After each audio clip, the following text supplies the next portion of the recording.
Ahoy there, it's Katie here, Captain Katie that is, and today we're going to be opening up the Paletteful Packs box for October 2021, and I haven't unboxed a Paletteful Packs box for YouTube in what feels like forever. This will be the first one for this channel, but definitely not my first one for YouTube.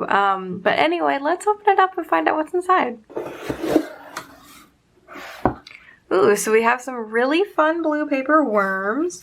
And let's just kind of dig in. They did not send a card digitally, and if they did, I didn't get it.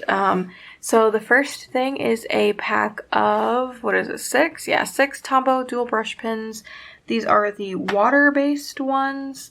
They have a brush tip on one end and a bullet tip on the other, and it's just kind of like a blue gradient. Okay, cool. Then, what do we have? Let's see, we've got a pack of Tombow Fudenosuke brush pens. Oh, I love these. I love these. So the bluer one, I don't know if you can tell, that is a hard tip brush tip, and then this one's a little bit of a softer tip, and I absolutely love these. They're really great. Then we have a Winsor & Newton 0.1 fine liner that's tiny.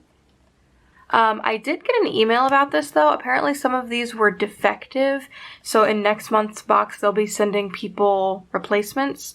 This is in indigo. The replacement will be in cool gray.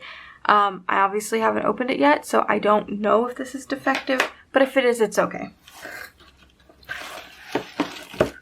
Next up, we have a Tombow blending kit. So this is actually a little spray bottle, and then we have a marker. I don't know what's in it. I don't know if it's just water or what. I do know it's clear. And then this in the back, I think, is just like a blending palette, which is probably like polypropylene paper or something, basically plastic, that's going to make it so you can blend. I like this. Then we have a Sakura Jelly Roll in size 10, which is really thick. These are good. They reformulated a few years ago, and they're really good now. Let's see. Oh, we've got another Winsor & Newton liner. This one is in 0.5. So that's nice. I hope that's not defective. I hope they're not defective, but if they are, it's fine. Ooh, okay, so we also, I can't talk. We also have a Paletteful Pack sticker, and this one is in blue as well. And if you've noticed, everything pretty much we've gotten so far is blue, which brings me back to the 90s. Okay, I'm sorry. Anyway, the last thing is a surface. If you don't know, Paletteful Packs gives you everything you need for an art project. So it says toned blue mixed media paper, and it's not like stark blue, it's more of like a blue-gray, but I really think it's fun, and I think blues on this will pop out a lot more, so this will be really fun to play with. And I think that's it. Yep, that's it. Be picking these up off my floor for a while, but that's okay. This actually is really funny to me because this is like supposed to be like their Inktober box or whatever, not official or anything. This is just October, and usually art boxes will send inky boxes, which is funny to me because I remember, I think it was like a year or two ago, I think it was 2 years ago, they had an all blue box, and I thought that was really fun. So it's really a cool throwback to that, in my opinion. I don't know if it was intentional or not. Maybe they just really like blue over there. But anyway, yeah, that was what was in the supply, or in the box. And let's go swatch them out. We do have a box full of pens this month, but that's okay.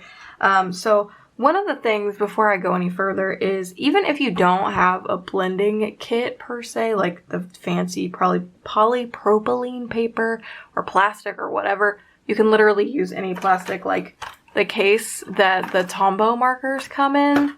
Perfect way to recycle that if you don't have the fancy blending kit.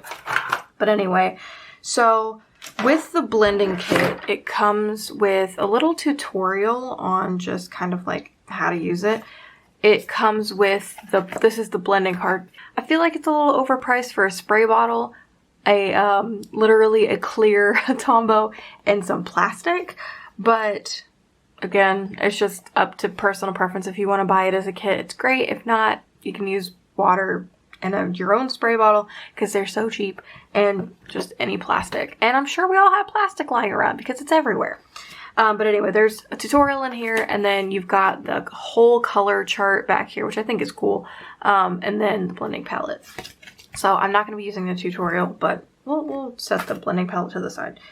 Alright, and I'm not going to fill this up, but that one is perfectly travel sized. So the first things I'm going to test out are going to be the things that are going to show up the most. So we've got a Sakura Jelly Roll. Gotta do a little squid test. If you go fast, I don't know if you can see that, but they do get a little streaky. And I'm very impatient, so typically mine are streaky, so I go over them a couple times. But it's a good pen. Alright, time to see if these are defective. Here, let's start out with the thicker one. So we have the yeah, this one's dry, and that's sad. I was actually really looking forward to that. If you press kind of hard, you can get something out of it. Oh, that's really upsetting. This one's nice and juicy though. I don't know why I drew a smiley face. Maybe it's because I'm happy, but... So the 01 is good. The 05 is not. And actually, I wish it was the other way around. Then we have the two Tombow Fudenosuke pens. And this is the hard nib one. So you can get some really good lines with this one. And I prefer the hard nib. I'm really heavy-handed, so I feel like a soft nib is just always constantly thick. Whereas, and I have to like try extra hard to not make that thick line. That's why I'm not great at calligraphy, because I'm just like, where. And then we have the blue colors. And what I'm going to do just for posterity here is show you some of it. But let's go ahead and swatch them out. So they've got this thinner tip, and then they also have a brush tip, which is a nice little brush tip, honestly. We have that color. Then we have, yeah, I don't even know how to explain it here. Let's just swatch all of them out in little squids. I'm not gonna lie, okay, outside of that one that I just put down, these actually show up more than I expected them to on this paper. So that's nice. So the thing with the blending card is you can kind of like scribble it down, and since it's plastic, it doesn't like dry immediately. So if you want like a more blended effect, you'll use this clear marker and you'll just go down and you got yourself a little gradient. And it goes on forever, depending on how much you picked up. And you can go back up to go over it, because sometimes I find it can be streaky. And then somehow, some way, you end up cleaning this off. I think that's the most annoying part about this, is it takes forever to clean. And your nib will forever be stained, so if you don't like staining, probably shouldn't do it. But yeah, I think it's cool. And you can also mix colors. These have a pretty good gradient between them, I would say. Obviously, they're not in order, but if you ever have colors that you're trying to blend together and you're struggling, you could use this. That would be a little easier. Yeah, that's the box. It's so blue, and blues really do pop off this page. It's probably because it leans a little bit more cool, but I really like it. So this is a fun box. I will be putting the sticker in my sketchbook. What I usually do is off camera, I have a separate sketchbook. This one actually, and I put all of, you know, like my past boxes in there, just kind of as a reminder. So I'll probably do that off camera. But anyway, let's get into the art and see what we can make. So I'm not really sure what kind of videos I want to make going forward as far as real time and speed paint, But for now, I think it's a little easier just to go ahead and do a speed paint and then voice it over. So that's what I'm doing in today's video. So I already had a sketch and I'm drawing a bunch of witches this month. You're going to see a lot of art that's kind of based off of what I'm doing for Patreon. So if you want to join my Patreon, the theme this month is witches and magic. And I'm really excited because it's one of my favorite chibi stickers I've created. And honestly, I've been loving getting back into traditional art. So it's just been really great. And I'm pretty sure this will be one of the prints of the month. At least that's how it is right now. So, let's talk about the box a little bit. So I will admit in the final piece, I did not use the blender card or the clear blender pin. A lot of it is carried just by the markers themselves, like the colored markers. And another one I did not use was the Tombow soft nib marker. I did use the thinner indigo fine liner, but the thick one was it was unsalvageable. And so unfortunately I had to toss it out. But other than that, I just kind of created with this piece. So one thing I want to talk about is using water-based markers. On almost any media I personally have ever used them on, they tend to eat up the paper, and that was no different with this paper. However, I have noticed that the mixed media paper does take a little bit more beating up, if you will, than regular paper, even watercolor paper. This one stood up pretty well, I would say anyway. I was able to do quite a few layers before I witnessed any like pilling of the paper. I have to say that's probably my least favorite part about watercolor markers. A lot of the times one layer should do it, but if you're trying to blend or anything, you have to be really, really careful about, how much you're scrubbing away at that paper. I tried to be kind of minimal in my shading, and I tried to at least be a little bit more deliberate on where I wanted colors to go, just so I wasn't having to fight the paper as well. And I was right about the paper just absolutely making these blues pop. This piece turned out way better than I even imagined. Like right now it's really rough and I was kind of down and out about it. And it kind of hit that ugly stage. And this was the first traditional piece that I feel like I've done, like full piece that I've done in a really long time. I would say it's probably the first real traditional piece in a few months at least. I've been doing a lot of digital art. And while I love digital art, I feel like traditional is kind of where my roots are. And I love digital, but I also love traditional. And I don't want to stay too far away from that because I don't know. It's really satisfying when you can take a piece that, you feel like is failing traditionally and actually bring it somewhere and make it look good. And I feel like I did that. So yeah, it's still looking rough here, and I'm playing around with like the hair because at first I had no idea how I wanted to light this. I know it was supposed to be lit from underneath, but listen, I'm terrible at lighting. And so I just kind of went with what I knew and tried to light everything from underneath relatively well, but it's not perfect. It's definitely not even close to perfect. And right now I'm just kind of like filling in her hair and making it all poofy and wild and everything, like there's like wind coming from this little magical spell that she's doing or something.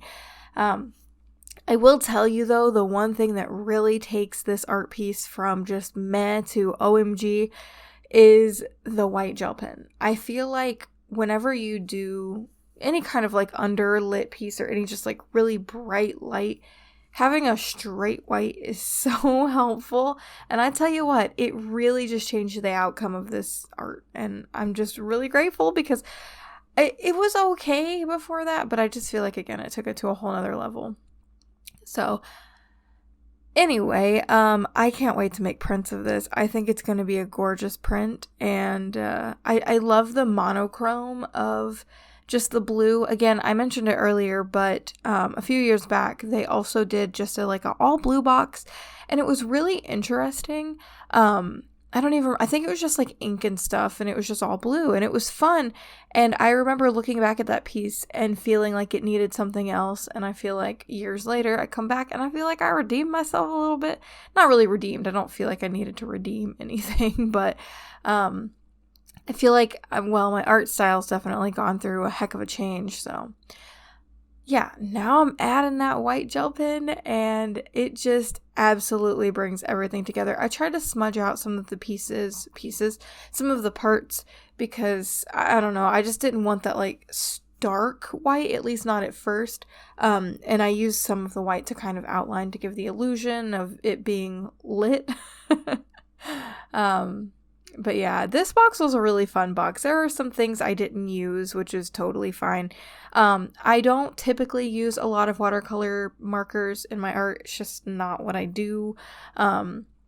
Whenever I get them in an art box, I don't usually mind. I will use them because they're not terrible. I actually like them, but there's just not something I gravitate toward.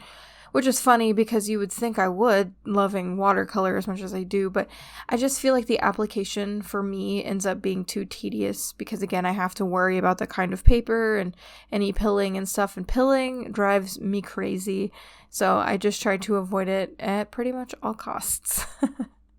I am currently just going in with that black fine liner, just kind of lining anything I feel like needs a line.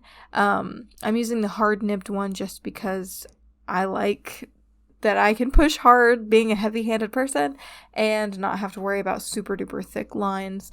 And I know I do actually change some stuff off camera, so whenever we reach the end of the video, you'll see a little bit in the way of differences.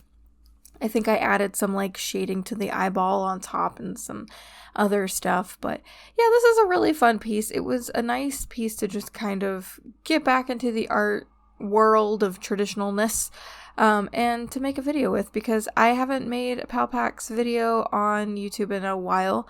I do release them early on Patreon. So if you want to be a patron and get it about a week early, you can join there. I also do an exclusive unboxing of Scrawler Box over there if you want to do that. So basically, if you want to join my Patreon, you get access to literally a bunch of stuff. But don't feel obligated because, I mean, you definitely don't have to. It's just optional. But yeah, I can't wait for prints of this. And yeah, this piece is basically done. So I want to thank you all so incredibly much for watching. Y'all are amazing. And until next time, toodaloo!